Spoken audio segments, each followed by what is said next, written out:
आइए आज शाम अपनी रहनुमाई के लिए कलाम खुदा में से देखेंगे। मुकद्दस यूहन्ना रसूल की मार्फत लिखी गई यीशु मसीह की इंजील, उसका 7वां बाब है और उसकी 37वीं आयत मुकद्दसा से लेकर 39वीं आयत मुकद्दसा तक खुदा के कलाम में से पढ़ेंगे, सुनेंगे, समझेंगे और सीखेंगे। The book of John chapter 7 versus 37 through 39। यूहन्ना की इंजील 7वां बाब 37वीं आयत से लेकर 39वीं आयत तक सुनिए। कलाम मुकद्दस में यूं मरकूम है, जी फिर ईद के आखिरी दिन, सुनिए, फिर ईद के आखिरी दिन, जो खास दिन है, जो खास दिन है, यीशु खड़ा हुआ यीशु खड़ा हुआ और पुकार कर कहा, अगर कोई प्यासा हो, अगर कोई प्यासा हो तो मेरे पास आकर तो मेरे पिए। पास आकर पिए। जो मुझ पर ईमान जो लाएगा, मुझ पर ईमान लाएगा उसके अंदर से जैसा कि किताबे मुकद्दस में आया है, जिंदगी के पानी की जिंदगी नदियां के जारी पानी की होंगी। नदियां जारी होंगी। कलाम खुदा के पढ़े और सुने जाने पर खुदा की बरकत हो, आमीन। आमीन। ईद के आखिरी दिन यीशु खड़ा हुआ और यीशु ने कहा, अगर कोई प्यासा हो तो मेरे पास आए। अगर कोई प्यासा हो तो मेरे पास आए। तो फिर क्या होगा? जो मुझ पर ईमान लाएगा उसके अंदर से, जैसा कि किताब मुकद्दस में आया है, जिंदगी के पानी की नदियां जारी होंगी। और यह बात यीशु ने किसकी बाबत कही? 39वीं आयत, उसने ये बात उस रूह की बाबत कही जिसे वो पाने को थे, जो उस पर ईमान लाए, क्योंकि रूह अब तक नाजिल ना हुआ था, इसलिए कि यीशु अभी अपने जलाल को ना पहुंचा था। आज का जो टॉपिक है वो है ईद ख़याम और रूहुल कुद्स का वादा। क्या टॉपिक है आज का? ईद ख़याम और रूहुल कुद्स का, the feast of tabernacles and the promise for the holy spirit. इसको, ईद ख़याम को खैमों की ईद कहा जाता है, इसको द फीस्ट ऑफ टैबरनेकल्स कहा जाता है, इसको फीस्ट ऑफ बूथ्स भी कहा जाता है। बूथ देखा हुआ है ना आपने पहले, अब तो हर बंदे के पास फोन है। पहले पीसीओ होते थे, देखे हुए हैं पीसीओ आप लोगों ने? बूथ्स बने होते थे और उसके अंदर एक शख्स बैठा होता था जो आपको कॉल मिला कर देता था और आप बात किया करते थे। तो यहूदी खैमों की ईद मनाया करते थे, मनाया करते हैं। और इस खैमों की ईद को इंग्लिश में 2 नाम दिए गए हैं, फिर सुन लें, the feast of tabernacles and the feast of booths. Hut बनाकर उसके अंदर वो ईद मनाया करते थे और इस ईद के लिए 7 दिन मुख्तस होते थे और ये 7 दिन उसी खैमे के अंदर अपनी फैमिली को लेकर रहा करते थे। लाइक ईच फैमिली ईच खैमे में रहती थी फॉर द 7 डेज। 7 दिनों के लिए वो अपने घरों को छोड़ते और खैमों में मुकीम हो जाते। इस खैमों की ईद को, ईद ख़याम को इब्रानी जुबान में स्कोत कहा जाता है और ये तिशरी के महीने में सेलिब्रेट की जाती है। अब ये तिशरी का महीना कौन सा है? इब्रानी महीना है ये, और ये सितंबर के आखिर पर शुरू होता है और अक्टूबर के आखिर तक चलता है। इंग्लिश कैलेंडर को अगर आप देखें तो उसके मुताबिक ये सितंबर के एंड से शुरू होता है और अक्टूबर के एंड तक ये महीना चलता है और इसको बोलते हैं तिशरी का महीना। और इस तिशरी के महीने में कोई भी 7 डेट्स जो कि रोटेशन में आती है, इसलिए 7 दिन के लिए यहूदी इस ईद को मनाते हैं। और जब इस ईद को मनाते हैं तो फिर आपको बता दूं, वो अपने घरों को छोड़कर खैमों में मकीम हो जाते हैं, खैमों में रहते हैं। अब ये ईद कहां से आई? दर हकीकत खुदा ने बनी इस्राएल को कुल 7 ईदें दी और हुक्म दिया कि तुम इन ईदों को मनाया करना। कितनी? 7। एहबार की किताब 23वें बाब की 2री आयत से लेकर जब 4थी आयत तक आप पढ़ते हैं तो वहां पर आपको मिलेगा कि ये 7 ईदें खुदा ने खुद बनी इस्राएल को दी थी कि वो इनको मनाया करें। और ये ईदें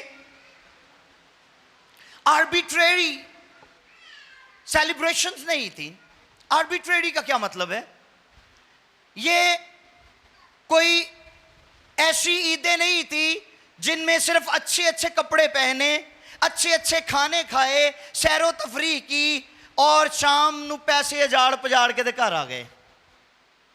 नहीं, ये वो ईदें हैं जो खुदा ने खुद बनी इस्राएल को दी और खुदा ने उनको हुक्म दिया कि ये मेरी ईदें हैं और ये तुम्हारे दरमियान मुकद्दस जानी जाएं, मुकद्दस समझी जाएं। इन ईदों को तुम ऐसे ही सेलिब्रेट नहीं कर सकते।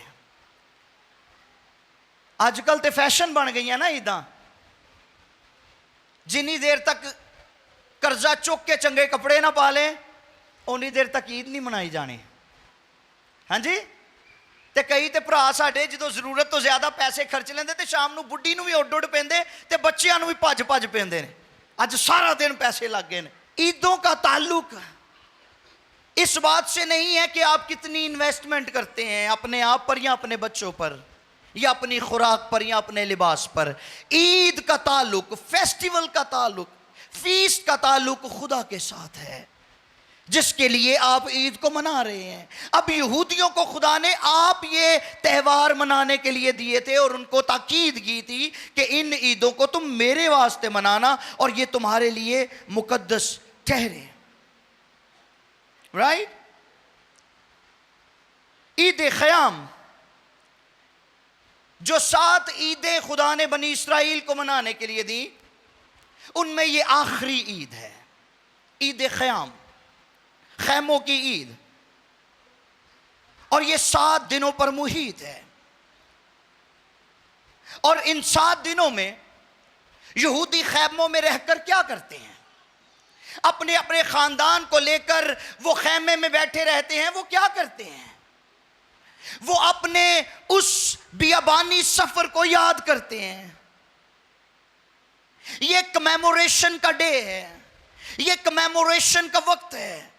वो याद करते हैं उन सारी तल्ख यादों को, उन सारी भूली बिसरी बातों को जब खुदा उन्हें मुल्के मिस्र से निकाल लाया और बियाबान का सफ़र कराया और उन्हें खुराक भी दी और उन्हें पानी भी पिलाया और ना तो उनके जूते घिसे और ना उनके कपड़े फटे, क्योंकि यहोवा पाक खुदा उनके साथ साथ था। इसलिए वो खैमों में रहते हैं और अपने खुदा के बड़े कामों का तज़किरा करते हैं, अपने खुदा के बड़े कामों को याद करते हैं। अब ये जो 7 ईदें हैं यहूदियों की,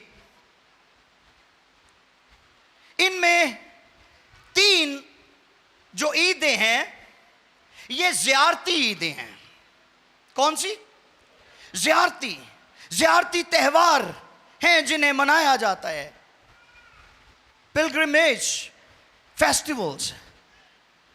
कौन कौन सी है ये ज़ियारती ईदें, ज़ियारती त्यौहार? नंबर 1 ईद फसा, नंबर 2 ईद पेंतिकोस्त और नंबर 3 ईद ख़याम। इन 3 ईदों को वो ज़ियारती त्यौहार के तौर पर मनाते हैं। और इसी ईद की बात हो रही है जिसके आखिरी दिन यीशु हैकल में उठ खड़ा हुआ। और इसकी मैं वजह आपको बताता हूं आगे जाके कि क्यों यीशु उठ खड़ा हुआ। ऐसी कौन सी बात हुई थी कि यीशु को उठकर कहना पड़ा कि अगर कोई प्यासा हो और मुझ पर ईमान लाए तो उसके अंदर से, जैसा किताब मुकद्दस में लिखा है, जिंदगी के पानी की नदियां जारी हो जाएंगी। यूहन्ना 7:10। इस ईद में पहली दफा ऐसा हुआ कि यीशु ने पोशीदा तौर पर शमूलियत की, छुपकर, सरेआम यीशु इस ईद में नहीं आया। This was the first time, पहली दफा ऐसा हुआ था। पढ़िए भाई, जॉन 7:10, यूहन्ना 7वें बाब की 10वीं आयत। लेकिन जब उसके भाई ईद में चले गए, सुने, लेकिन जब उसके भाई ईद में चले गए, उस वक्त वो भी गया, उस वक्त वो भी गया, ज़ाहिरन नहीं बल्कि सहरन नहीं बल्कि गोया पुशीदा। गोया पोशीदा। ऐसा क्यों हुआ? इससे पहले यीशु के भाइयों ने खुद यीशु को कहा कि ईद ख़याम आ रही है, नजदीक आ गई है, क्या तू यहूदिया नहीं जाएगा? क्या तू उस ईद में नहीं जाएगा? तुझे जाना चाहिए ताकि जो काम तू करता है वहां पर भी जाहिर हो। तो यीशु ने अपने भाइयों से कहा, अभी मेरा वक्त नहीं आया, तुम जाओ, अभी मेरा वक्त नहीं आया। और बहुत दफा ऐसा हुआ कि यीशु ने यह स्टेटमेंट दी कि अभी मेरा वक्त नहीं आया। बहुत दफा यीशु खिदमत के दौरान छुप जाते थे, पोशीदगी में चले जाते थे, क्योंकि यीशु बहुत थॉटफुल थे। खिदमत में बहुत दफा यीशु अवॉइड करते थे पब्लिक में जाने से, इसलिए पहाड़ों में सुनसान जगह पर चले जाते थे। लोकी आप ही लब दे पीछे पहुंच जाते सी, लोकी भी जान नहीं सी छाड़ते। पब्लिक फिगर था यीशु, लोग ढूंढते फिरते थे यीशु को, मशहूर और मौरूफ शख्सियत हो चुका था यीशु। लेकिन अब यहां पर जब यीशु के भाइयों ने यीशु से, कई लोग कहेंगे जी कित्थे लिखे है यीशु दे भैन भरा भी सी, सानू बाइबल चो विखाओ। ते ऐ सुन लवो, है बाइबल की गल कर रहे हैं। यूहन्ना की इंजील के 7वें बाब की 2री आयत में लिखा है, यीशु के भाई उसको कहने लगे तू ईद में नहीं जाएगा। ये यीशु के सगे भाई थे, और यीशु ने उन्हें कहा मैं नहीं जाऊंगा, तुम जाओ, अभी मेरा वक्त नहीं आया। क्योंकि यीशु ऊपर से इंतजार कर रहे थे कि मेरा प्यो मैनू कहेगा तो मैं जावांगा। और यीशु ताबे फरमान था। ये बात भी मजे की है, सीखने वाली है। इब्रानियों का मुसन्निफ कहता है, बावजूद बेटा होने के उसने दुख उठा उठाकर फर्माबरदारी। और मैं हमेशा ये कहता हूं कि फर्माबरदारी कोई लेगेसी नहीं है, फर्माबरदारी, ताबेदारी ये मिरास नहीं है, बल्कि ये एक लर्निंग प्रोसेस है। ताबेदारी सीखी जाती है, और यीशु ने ताबेदारी सीखी थी, और हमें भी ताबेदारी सीखनी है। अज रब कवे तो भावें ना कवे, असी लोगों के कहने ते सारे काम कर लेने हैं। कई कहेंगे जी मैनू लोकी कहते तुसी पास्टर हो, तो फिर मैं पास्टर हाँ। रब भावें कवे तो भावें ना कवे, असी लोगों के कहने ते पास्टर हाँ, असी लोगों के कहने ते खिदमत शुरू करने हाँ। यीशु ने अपने भाइयों को वाज़े अल्फाज में ये बात कह दी कि मुझे मेरी बाप की तरफ से अभी कोई इशारा नहीं आया, मेरा अभी वक्त नहीं आया। जब मेरा वक्त आएगा तो फिर मैं देखूंगा मुझे क्या करना है। और जब वक्त पूरा हुआ और बाप की मर्जी पूरी हुई, तो यीशु खामोशी से वहां चला गया। अब यीशु क्यों अवॉइड कर रहे थे? इसकी दूसरी वजह यह थी कि यहूदी यीशु के कत्ल का प्रोग्राम बना रहे थे। वो यीशु को ढूंढ रहे थे। जहां पर यीशु मसीह की बहुत शोहरत थी, यीशु मशहूर और मौरूफ थे, यीशु के पीछे लोग दीवानों की तरह फिरते थे, यीशु को ढूंढते थे ताकि शिफा पाएं, मुआवजा पाएं। कई रोटी वास्ते यीशु के पीछे पीछे फिरते रहते कि होर कुछ नहीं, लंगर ते लभेगा। वहां पर यीशु की मुखालफत भी थी। सो जिथे मशहूरी हुंदी है उत्थे मुखालफत भी हुंदी है, ते जिथे असीं मशहूर हुन्ने आ उत्थे सानू मुखालफत दा सामना करने लिए भी तैयार रहना चाहिए। यीशु की मुखालफत होती थी, और यीशु जानता था कि लोग उसके मुखालिफ थे, इसलिए यीशु नहीं चाहता था कि वो ओपनली उस ईद में शामिल हो। इसलिए यीशु पोशीदा तौर पर इस फेस्टिवल में शामिल हुआ। जब यीशु उस ईद में गया है तो कुछ दिनों के बाद, 14वीं आयत में लिखा है, कुछ दिनों के बाद यीशु ने हैकल में मुनादी करना शुरू कर दी। कुछ दिन गुजर गए ईद को, तो यीशु ने मुनादी करना शुरू कर दी, हैकल में मुनादी करने लगा और मुनादी करता रहा। और फिर 37वीं आयत, आखिरी दिन जो ईद का खास दिन होता था, स्पेशल डे होता था, और 6 दिन मुसलसल उस आखिरी दिन के इंतजार में गुजारे जाते थे। और इस आखिरी दिन क्या होता था? ये ईद ख़याम मज़बा पर पानी उंडेलने की रस्म में भी शामिल था। इसमें यह बात शामिल थी कि ईद ख़याम में मज़बे के ऊपर पानी उंडेला जाए, और यह रस्म थी, यह रवायत थी। और इस रस्म के पीछे क्या मुहर्रकात थे? क्यों मज़बे के ऊपर पानी उंडेला जाता था और ऐसा बिला नागा होता था? मुसलसल 7 दिन ऐसा किया जाता था। ईद ख़याम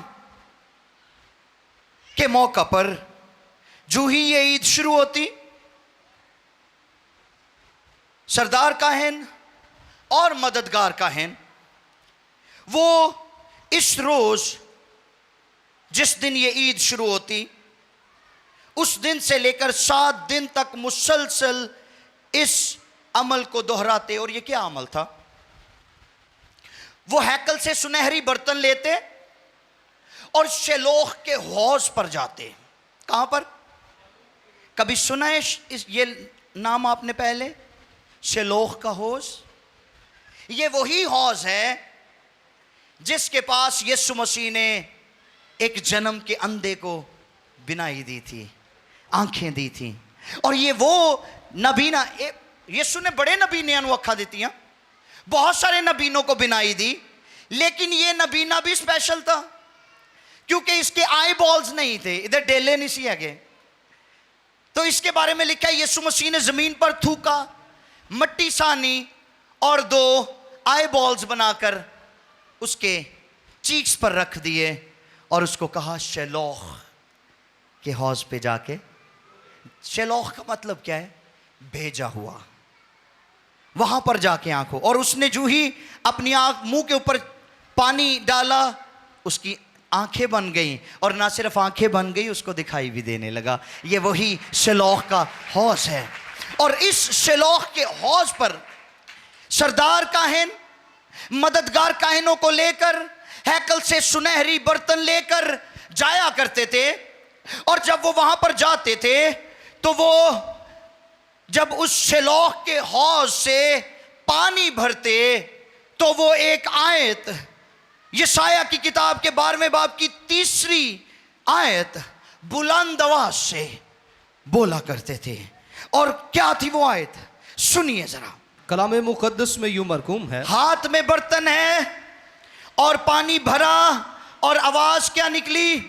बस तुम खुश होकर निजात के चश्मों से पानी भरोगे। यशाया 12:3 की इस आयत को कोट किया जाता था। जब वो पानी भरते तो कहते, बस तुम खुश होकर निजात के चश्मों से पानी भरोगे, और उस पानी को लाकर वो हैकल के अंदर मज़बा के ऊपर डाल देते। और क्या अज्यूम करते? फिगरेटिवली, अलामती तौर पर यह पानी का उंडेला जाना तकदीस के जुमरे में आता था। पानी का उंडेला जाना इस बात की अलामत थी, और इसको इसलिए इतना संजीदा लिया जाता था कि यहोवा खुदा बारिश बरसाए और बेहतरीन फसल हासिल हो। हालेलुया। और फिर तीसरी अलामत क्या थी इस पानी के उंडेले जाने की? योएल 2 बाब उसकी 28 और 29 की नबूवत को याद किया जाता था कि मैं अपने रूह को हर फर्दे बशर पर नाजिल करूंगा। और खुदा, और वो ये अज्यूम करते और इस बात की को अपनी जिंदगी में पूरा होने के लिए इस अमल में से गुजरते कि खुदा अपने रूह को नाजिल करके हमें रूहानी ताजगी बख्शे। हालेलुया। सो रूहानी ताजगी पाने के लिए बेहतरीन फसल के लिए और अपने दिल और अपनी जानों और अपने ज़हनों की तकदीस के लिए वो उस शिलोह के हौज से पानी भरते और मज़बा के ऊपर उंडेल दिया करते थे। ये था 6 दिन का अमल जो मुसलसल होता था। अब 7वें दिन लिखा है, ये खास दिन था जिस दिन यीशु उठ खड़ा हुआ। 6 दिन यीशु क्यों नहीं उठा? भाई अदनान फाखर, पहले 6 दिन यीशु क्यों नहीं उठा? 7वें दिन जो खास दिन था, यीशु क्यों उठ खड़ा हुआ? क्योंकि 7वें दिन सरदार काहन कुछ अलग करता था, कुछ मुनफरिद करता था। पहले 6 दिन वो पानी भरता और कहता तुम नजात के चश्मों से पानी भरोगे, तो 7वें दिन क्या होता? उसी रूटीन के साथ वो शिलोह के हौज पर जाते और जब पानी भरते तो यशाया 12:3 को बुलंद आवाज से उसकी तिलावत करते और कहते तुम नजात के चश्मों से पानी भरोगे, और उठाकर उस पानी को हैकल के अंदर लेकर आते और मज़बा के ऊपर लाकर सरदार काहिन जब उस पानी को वहां पर उंडेलता तो यशाया की किताब उसके 44वें बाब की 3री आयत को बाआवाज बुलंद वो पढ़ता और कहता क्योंकि मैं प्यासी जमीन पर पानी डालूंगा और खुश्क जमीन में नदियां जारी करूंगा। मैं अपनी रूह तेरी नस्ल पर और अपनी बरकत तेरी औलाद पर नाजिल करूंगा। ऐसा कहना था कि यीशु उठ खड़ा हुआ और उसने कहा ये वो बात है जो मेरे बाप ने मेरे लिए कही है, ये वो बात है जो मुझे पूरी करनी है, ये वो बात है जिसकी नबूवत मेरे बंदा यशाया ने की थी। इसलिए अगर कोई प्यासा हो, अगर कोई प्यासा हो तो मेरे पास आकर पिए। ये बात मेरी बाबत है। और जहां पर लिखा है यीशु पुकार उठा, यूनानी जुबान में इसका तर्जुमा है यीशु ने मुदाखलत की। सरदार काहिन ने जो ही ये आयत पढ़ी, यीशु ने मुदाखलत की और उठकर कहने लगा अगर कोई प्यासा हो तो मेरे पास आए, क्योंकि मेरे अलावा कोई और जिंदगी का पानी दे नहीं सकता, मेरे अलावा कोई और जिंदगी जारी कर नहीं सकता। और मैं वो हूं जो मुझसे पिएगा उसके अंदर ना तो पानी ठहरा रहेगा और ना वो पानी हजम करके और का मुतलाशी होगा, उसके अंदर से ही चश्मे जारी हो जाएंगे, नदियां जारी हो जाएंगी, ताकि उससे और लोग भी फैज़ याब हों। हालेलुया। और ये बात रूहुल कुद्स के बारे में कही यीशु ने। ये प्रोफेसी पूरी हुई है, यशाया की प्रोफेसी, क्योंकि मैं प्यासी जमीन पर पानी उंडेलूंगा और खुश्क जमीन में नदियां जारी करूंगा। मैं अपनी रूह तेरी नस्ल पर और अपनी बरकत तेरी औलाद पर नाजिल करूंगा। ये बात थी जिसके लिए यीशु उठ खड़ा हुआ। 6 दिन यीशु बैठा, 6 दिन यीशु ने कुछ नहीं कहा। यीशु इंतजार में था कि तुसी और नबूवत बोलो तो मैं उन्हें पूरा करांगा।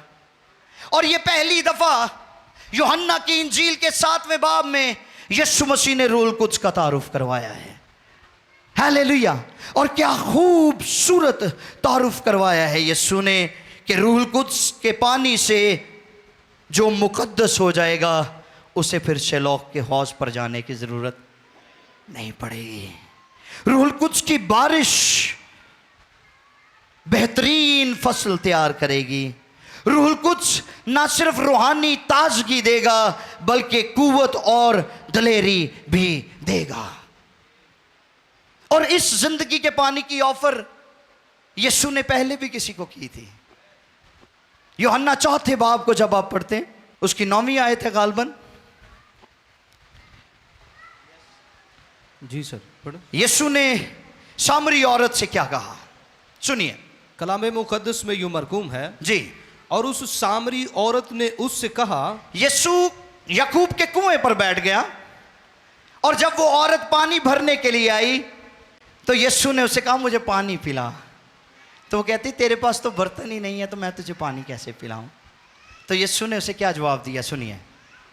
यीशु ने जवाब में उससे कहा, यीशु ने जवाब में उससे कहा, अगर तू खुदा की बख्शिश को अगर जानती, तू खुदा की बख्शिश को जानती और ये भी जानती कि वो कौन है, कि वो कौन है जो तुझसे कहता है मुझे पानी पिला, तो तू उससे मांगती और वो तुझे जिंदगी का पानी देता। और वो जिंदगी का पानी कौन सा है? वो खुदा का पाकरू है। हालेलुया, जो जिंदगी देता है।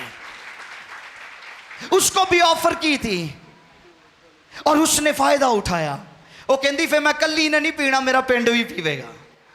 हालेलुया, और बुला के ले आई सबको। यहां पर यीशु ने ऑफर दी है। सरदार काहिन ने जहां अपनी बात खत्म की, यीशु उठ खड़ा हुआ और कहने लगा, अगर कोई प्यासा हो, अगर कोई प्यासा हो, क्योंकि रूहुल कुद्स सबके लिए नहीं है। इसकी तस्दीक की है यीशु ने आगे जाकर। The holy spirit is not for the world. रूहुल कुद्स दुनिया के लिए, मैंने पिछले मैसेज में भी कहा था कि बेटा दुनिया को बख्शा गया है, लेकिन रूहुल कुद्स ईमानदारों को दिया गया है। रूहुल कुद्स उनके लिए है जो यीशु पर ईमान लाते हैं, उनके लिए रूहुल कुद्स। और यहां पर यीशु ने कहा है, जो मुझ पर ईमान लाएगा, अगर कोई प्यासा हो। प्यासे वास्ते जरूरी है कि पहले ईमान ले आए। ईमान लाएगा तो फिर उसमें से पिएगा, और जब उसमें से पिएगा तो उसके अंदर से नदियां जारी हो जाएंगी। और ये नदियां ईद पेंतिकोस्त के रोज जारी हुई हैं। अमाल 2:1-4 लिखा, जब वो सब एक जगह जमा थे तो यकायक आसमान से ऐसी आवाज आई जैसे जोर की आंधी का सन्नाटा होता है, और उससे वो सारा घर जहां वो बैठे थे गूंज उठा, और उन्हें आग के शोला की सिपटती हुई जुबानें दिखाई दी। इंग्लिश वर्जन में लिखा है, mighty rushing wind came down, mighty rushing wind blue. एक तेज आंधी चली। अग दे आम तो पहले आंधी क्यों चली? आग नाजिल होने से पहले आंधी क्यों आई? क्या वजह थी? आंधी इसलिए चली कि जिंदगियों में से ऐश एंड ट्रैश जाता रहे, उसको ब्लो अवे करे। ठीक, सोचा नेगेटिविटी दूर हो जाए, राख कट के। पता पुराने लोग जो चुल्हा बालते होंगे सी, अब तो दौर फर्क हो गया है। पहले लोग जो लकड़ियां जलाते सी ते सवेरे सवेरे मामा उठ के ते सब तो पहले चुल्हे साफ कर दियां सी, ते की कर दियां सी? राख कट के ते चुल्हे की सफाई होंदी सी, ते फिर नवी अग जलाई जाती थी। यही काम खुदा का पाक रूह करता है। वो हमारी जिंदगियों में से पहले राख को निकाल कर दूर करता है और फिर अपनी आग को जलाता है। हालेलुया। और ये काम करता है खुदा, आज भी करता है खुदा का पाक रूह। रूहुल कुद्स का ये काम है, रूहुल कुद्स का ये काम है। सो बनी इस्राइल ईद क़याम पर रूहुल कुद्स के नज़ूल का तज़किरा करते थे, खुदा का वादा तो याद दिलाते थे, वो हर साल उसके मुंतज़िर तो रहते थे, मगर नहीं जानते थे कि उसे कैसे हासिल करें। आज भी ईद पेंतिकोस्त मनाई जाती है, आज भी रूहुल कुद्स का तज़किरा किया जाता है, आज भी रूहुल कुद्स का जिक्र तो किया जाता है, लेकिन लोग ये नहीं जानते कि उसको कैसे हासिल किया जाए। यीशु ने कहा दुनिया उसे हासिल नहीं कर सकती, क्योंकि दुनिया उसको जानती नहीं है, तुम उसे जानते हो, वो तुम्हारे साथ है और तुम्हारे अंदर होगा। दुनिया उसे नहीं जानती, दुनिया उससे नावाकिफ है, क्योंकि दुनिया उसको कबूल नहीं करती। मत्ती 3:11 में यूहन्ना बपतिस्मा देने वाले ने नबूवत की थी रूहुल कुद्स के बारे में, और उसने कहा रूहुल कुद्स यीशु देगा। कौन देगा? यीशु देगा। वो तुम्हें रूल कुद्स और आग से बपतिस्मा देगा। इसलिए यीशु उठकर खड़ा हो गया और उसने कहा, यशाया ने जो नबूवत की है वो मुझ पर सादिर आती है, और मैं ही वो हूं जो प्यासी जमीन पर पानी उंडेलूंगा, जो सहरा में नदियां जारी करूंगा, वो मैं हूं, क्योंकि रूहुल कुद्स मेरे अलावा कोई दे और दे नहीं सकता। आज हमारे मुआशरे में 3 तरह के लोग हैं, miss informed, uninformed and well informed. अब मिस इन्फॉर्म्ड कौन से हैं? वो जिन्हें रूहुल कुद्स के बारे में अधूरी तालीम दी गई है या गलत तालीम दी गई है। ये मिस इन्फॉर्म्ड लोग हैं। मैंने पिछली दफा भी बताया था, सेसेशनिस्ट एंड सेंसेशनलिस्ट, 2 तरह के ग्रोहों के बारे में। एक वो है जो होली स्पिरिट ब्रिगेड है। फायर ब्रिगेड सुनिया जे ना, उन्हां दा काम की हुंदा है? अग बुझाते ने। ते अज साडे मुआशरे च भी ने और रूहुल कुद्स दी अग बुझाने की कोशिश लगे रहंदे ने हर वेले। जे कोई गैर जुबाना बोलेगा, दुआ करेगा, तो उन्हें कहेंगे ना बोलिया कर, इहदा तर्जमा सीख। हाँ जी, वहां पर लिखा है, कलाम में लिखा है, जो गैर जुबानों में दुआ करता है वो आदमियों से नहीं बल्कि खुदा से भेद की बातें कहता है, उसकी कोई नहीं समझता। तो जिदी रब समझण दिया, तुसी ओनू क्यों डकण डे हो? ओनू रब समझण दिया ना, उत्ते रब नाल गल करन दिया, तुहाडे नाल ते करदा ही नहीं पिया, तो तुसी क्यों समझण दी कोशिश करन दे हो? जब आपके लिए होगा तो खुदा आपके साथ बात करेगा। ठीक, खुदा आपके साथ कलाम करेगा। जो बेगाना जुबान में दुआ करता है वो अपनी तरक्की करता है। किसकी? दूजियां दी। अपनी तरक्की। ते जिदी अपनी तरक्की नहीं, उन्हें दूजियां दी की करनी है? पहले अपनी तो करो। समझ आ रही है? तो आज बहुत सारे होली स्पिरिट ब्रिगेड, रूहुल कुद्स की कुदरत को रोकने वाले, रूहुल कुद्स के फ्लो को स्टॉप करने वाले, रूहुल कुद्स की आग को बुझाने वाले आपको तरह तरह के लोग मिलेंगे। लेकिन सुनिए, यीशु मसीह ने अपने शागिर्दों से कहा था, जब तक आलमे बाला पर से तुम्हें कुव्वत का लिबास ना मिले, यरूशलेम में ठहरे रहो। यरूशलेम में ठहरे रहो। और फिर जब रूहुल कुद्स तुम पर नाजिल होगा तो तुम क्या होगा? और यरूशलेम और यहूदिया और सामरिया में, बल्कि जमीन की इंतहा तक मेरे गवाह होगे। अब जो रूहुल कुद्स पाते हैं वो यीशु मसीह के गवाह हैं। ते जड़े रूहुल कुद्स नूं रोकण दी कोशिश करदे हो किदे गवाह ने? वो भी अपने बारे फिक्र करन ना।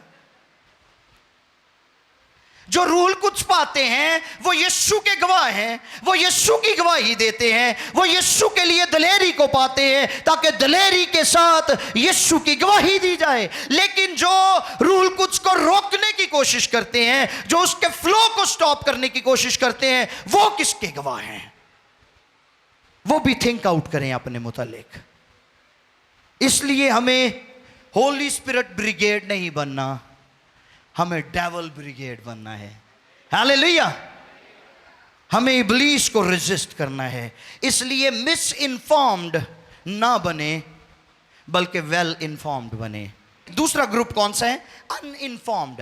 अनइन्फॉर्म्ड कौन से हैं? वो जिन्हें रूहुल कुद्स के बारे में पता ही नहीं, दसिया ही नहीं गया, उनको बताया ही नहीं गया। उन्होंने ये भी किया जाता है, माल दी किताब ना पढ़े हो, रहन दो। वो एक नौजवान था, वो सेमिनरी कर रहा था। तो सेमिनरी के दौरान उसकी माँ ने उसको एक खत लिखकर भेजा और उसने कहा, बेटा मैं बहुत बीमार हूं और शायद बहुत जल्द मैं इस दुनिया से चली जाऊंगी, तो इससे पहले कि मैं इस दुनिया से रहलत कर जाऊं तो आके मुझे मिल जा। और जब उस नौजवान को वो खत मिला तो उसने उस खत को पढ़कर अपने प्रिंसिपल साहब को बताया कि मुझे छुट्टी चाहिए, मैं अपनी माँ को मिलना चाहता हूँ, वो बहुत बीमार है। और जब उसको छुट्टी मिली, कुछ अरसा लगा उसको छुट्टी लेने में और इस सारे सिनेरियो में जब तक वो अपने घर पे पहुंचता, तो जब वो छुट्टी लेकर अपने घर पे आया तो उसने देखा कि उसकी माँ एक्टिवली घर के सारे काम कर रही थी। तो वो बड़ा हैरान हुआ। उसने कहा, अम्मा जी तुसी ते जड़ा खत लिखिया सी ਉਹਦੇ ਚ ਕਿਹਾ ਸੀ मैं मर चली हाँ, छेती आ जा, ते हुण मैं आया हाँ ते तुसी सारे काम भज भज के करन दे हो। तो माँ ने कहा, हाँ बेटा, पता है खुदा का एक खादिम, जब मैंने तुम्हें खत लिखा तो ठीक अगले दिन खुदा का एक खादिम मेरे घर पे आ गया और उसने मुझे कलाम में से तसल्ली दी और उसने मरकस की इंजील के 16वें बाब की 17 और 18 दो आयत को मेरे लिए पढ़ा। चलो मैं तुम्हारे लिए पढ़ती हूं। और उसने अपने बेटे को ये दोनों आयतें पढ़कर सुनाई, आप भी सुनिए। और ईमान लाने वालों के दरमियान ये मौजज़े होंगे, वो मेरे नाम से बदरूओं को निकालेंगे, नई नई जुबानें बोलेंगे, सांपों को उठा लेंगे, और अगर कोई हलाक करने वाली चीज़ पिएंगे तो उन्हें कुछ ज़रर ना पहुंचेगा, वो बीमारों पर हाथ रखेंगे तो अच्छे हो जाएंगे। उसने कहा ये हवाले, ये दो आयत खुदा के खादिम ने मेरे लिए पढ़ी और दुआ की। तो उसने कहा, माँ ये बात हमें सेमिनरी में बताई गई थी, ये पुरानियां गल्लां ने, ये यीशु दे दौर च हुंदियां सी, हुण नहीं हुंदियां।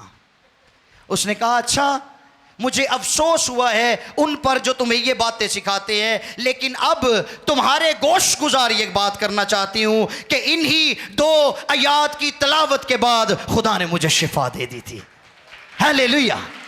सो खुदा आज भी वही उसी कुदरत के साथ काम करता है और काम करने की वही कुदरत आज भी रखता है, क्योंकि वो कल और आज और अब तक यकसा है। इसलिए कोई भी उसकी कुदरत को, उसके फ्लो को स्टॉप नहीं कर सकता। इसलिए हमें ना तो कभी मिस इन्फॉर्म्ड होना है, ना कभी अनइन्फॉर्म्ड होना है, बल्कि हमें वेल इन्फॉर्म्ड होना है। आमीन। रूल कुछ के बारे में वेल इन्फॉर्म्ड होना है, और जो रूल कुछ के बारे में वेल इन्फॉर्म्ड हैं, जो रूल कुछ के मुतालिक दुरुस्त तालीम को पाते हैं, रूल कुछ के मुतालिक जिनके कॉन्सेप्ट्स क्लियर हैं, और वो रूल कुछ की ना सिर्फ नेमतों में शरीक होते हैं बल्कि रूल कुछ के फल से भी लुत्फानंदोज होते हैं। रूल कुछ के काम उनकी जिंदगियों में जारी हो सारी रहते हैं। हालेलुया। इसलिए रूल कुछ आम नहीं है। मैंने पिछले मैसेज में भी ये बात कही थी, रूल कुछ आम नहीं है। रूल कुछ कोई तवानाई नहीं है, ये एक शख्सियत है। ये तीसरा अकनूम है पाक तस्लीस का। रूल कुछ खुदा है जिसके लिए यीशु मसीह उठ खड़ा हुआ और उसने कहा, अगर कोई प्यासा हो तो मेरे पास आए, जो मुझ पर ईमान लाएगा उसके अंदर से जिंदगी के पानी की नदियां जारी हो जाएंगी। जिसकी जिंदगी में रूल कुछ आता है उसके अंदर से जिंदगी के चश्मे बहते हैं, जिंदगी के पानी की नदियां जारी हो जाती हैं। क्यों? क्योंकि रूल कुछ कलीसिया का मददगार है। हालेलुया। रूल कुछ कलीसिया के लिए शफाअत करने वाला है। रूल कुछ कलीसिया की वकालत करता है। रूल कुछ दुनिया को मुजरिम और कलीसिया को रास्तबाज ठहराता है। वो हमारी नजात की तस्दीक करता है। वो हमें खुदावंद यीशु के गवाह बनाता है। वो हमें गवाही देने की दलेरी बख्शता है। वो अपने फल और उसकी तासीरों से हमारी ज़िंदगी को पुररौनक बनाता है। वो हमें रूहानी खुशी बख्शता है। रूल कुछ हमें रूहानी ताजगी देता है, जिसके लिए ईद ख़याम पर सरदार काहिन दूसरे काहिनों को लेकर शलोख के हौज से पानी भरता और मज़बे के ऊपर उंडेलता है, इसलिए कि उनकी ज़िंदगियों में रूहानी ताजगी आए। आज वो लोग जो तरह तरह से अपने आप को रूहानी तौर पर बेदार रखने की कोशिश करते हैं, वो सुन लें, रूहुल कुद्स के बगैर रूहानी ताजगी नहीं आ सकती। अगर ऐसा मुमकिन होता तो यीशु कभी ये ना कहता कि मैं तुम्हें यतीम ना छोड़ूंगा, मैं तुम्हारे लिए दूसरा मददगार भेजूंगा। मैं बाप से दरख्वास्त करूंगा। यीशु ने फाइल खुदा के हुजूर में रखी, दरख्वास्त रखी, यीशु ने पिटिशन फाइल की वहां पर कि रूहुल कुद्स भेज, और खुदा बाप की मर्जी से रूहुल कुद्स दुनिया में आया है। और जैसे अब्राहम ने एलीजर को अपने बेटे इसहाक के लिए बीवी लाने को भेजा, उसी तरह खुदा बाप ने रूहुल कुद्स को दुनिया में भेजा है कि उसके बेटे के लिए, यीशु मसीह नासरी के लिए जलाल वाली कलीसिया तैयार करके आसमान पर ले जाए। एक ऐसी कलीसिया जिसके बदन पर कोई दाग धब्बा और चुरी। और आज सुबह हमने ये सीखा है कि हम कीमत से खरीदे गए हैं। बस अपने बदनों से खुदा का जलाल जाहिर करो। और हमें खुदा का जलाल इसलिए अपने बदनों से जाहिर करना है क्योंकि हम मसीह की दुल्हन हैं, और वो हमारी बदन के ऊपर किसी तरह की कोई झुर्री, कोई दाग, कोई और चीज़ नहीं चाहता। और रूहुल कुद्स हमें फैशन कर रहे हैं, रूहुल कुद्स हमें तैयार कर रहे हैं, रूहुल कुद्स हमें बना रहे हैं। और जिस दिन कलीसिया उठाई जाएगी उस दिन रूहुल कुद्स कलीसिया को साथ लेकर जाएगा, रूहुल कुद्स उठा लिया जाएगा। सो इसलिए हमें बेदार होने की ज़रूरत है। रूहुल कुद्स बहुत थोड़े वक्त के लिए ज़मीन पर है, बहुत थोड़े वक्त के लिए, और कलीसिया भी थोड़े वक्त के लिए है। इसलिए कलीसिया को खबरदार होना पड़ेगा। हमें ज़रूरत है कि हम रूहुल कुद्स से मामूर हों, हमें ज़रूरत है कि रूहुल कुद्स हमारी ज़िंदगियों में आए, हमें ज़रूरत है कि हम रूहुल कुद्स से भर जाएं, ताकि जिस दिन कलीसिया उठाई जाए उस दिन कलीसिया को आसमानी शहरी बनाने में रूहुल कुद्स अपना अहम किरदार अदा करेगा। Hallelujah, hallelujah. आइए यीशु की दावत को कबूल करें। वो कहता है अगर कोई प्यासा हो तो मेरे पास आए, जो मुझ पर ईमान लाएगा, जैसा कि किताब मुकद्दस में लिखा है, उसके अंदर से जिंदगी के पानी की नदियां जारी